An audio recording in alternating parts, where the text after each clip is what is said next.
Hello everybody and welcome back to my channel.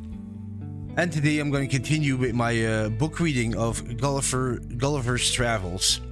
And it was at chapter 4, Gulliver Escapes from Lilliput.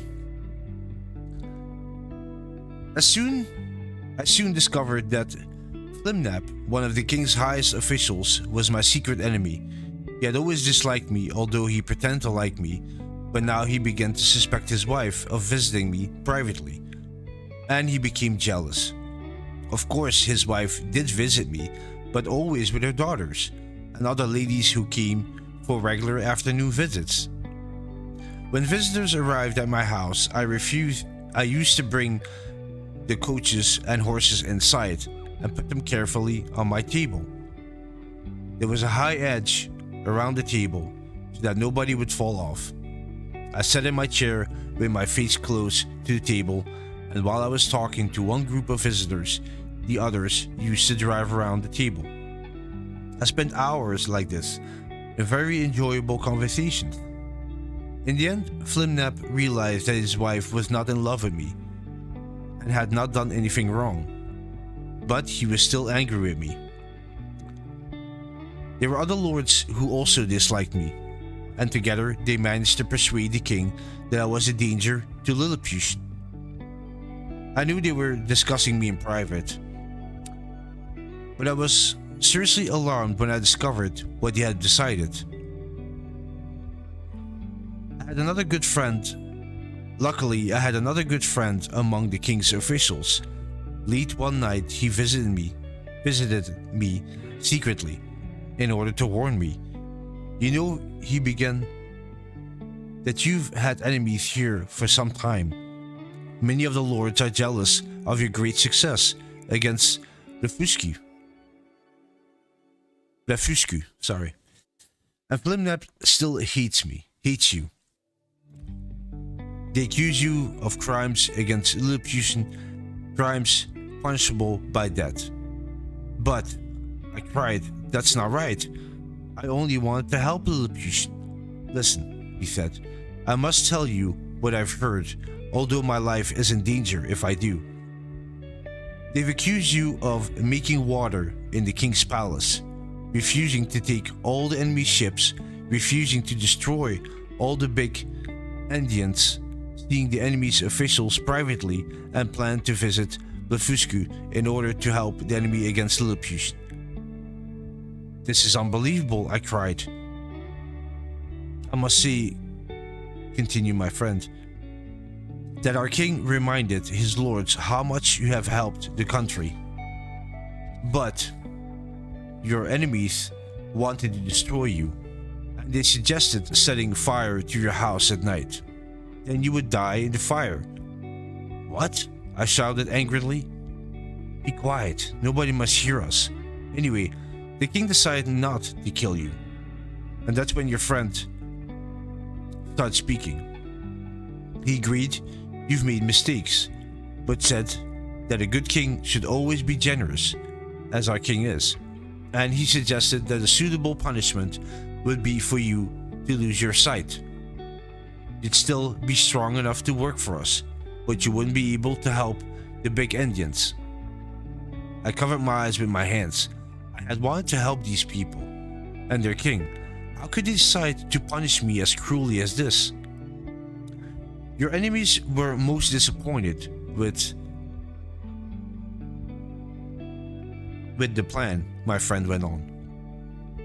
They said you were a big Indian in your heart, and reminded the king how much you cost Lilliput in food and drink.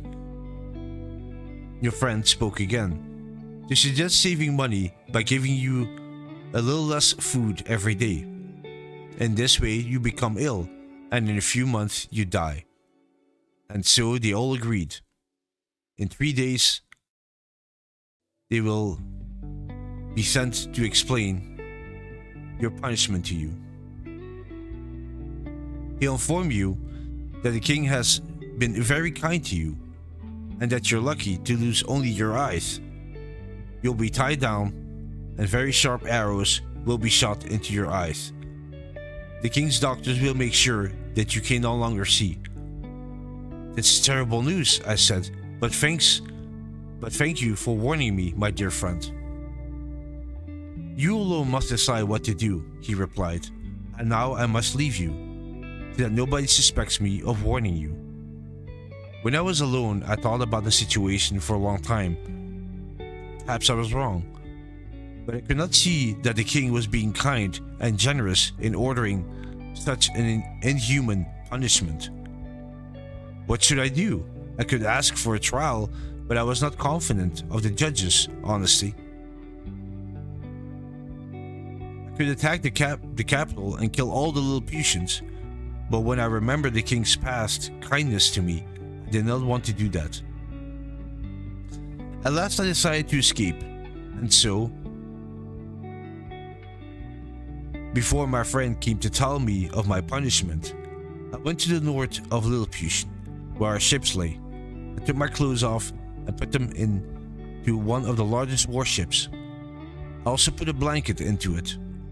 Then I stepped into the sea and swam to Blefuscu. By pulling the Lilliputian warship behind me, I kept my clothes and blanket dry.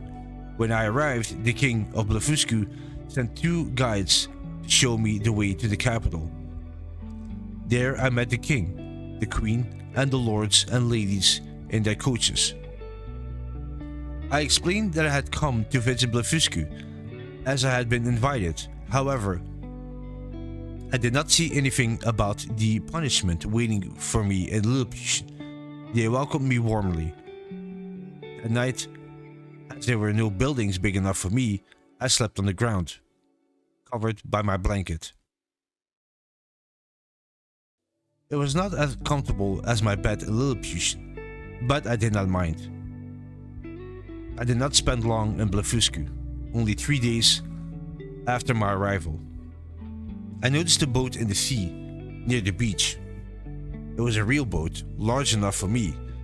Perhaps it had been driven there by a storm. I swam out to it and tied ropes to it. Then, with the help of 20 of Blefuscu's ships and 3,000 sailors, I pulled it onto the beach. It was not badly damaged, and it was exciting to be able to start planning my journey back to England and my home. During this time, the king of Lilliput had written to ask the king of Blefuscu to send me back as a prisoner, so that I could receive my punishment. The king of Blefuscu, however, replied that I was too strong to be taken prisoner, and that I would soon be returning to my country anyway.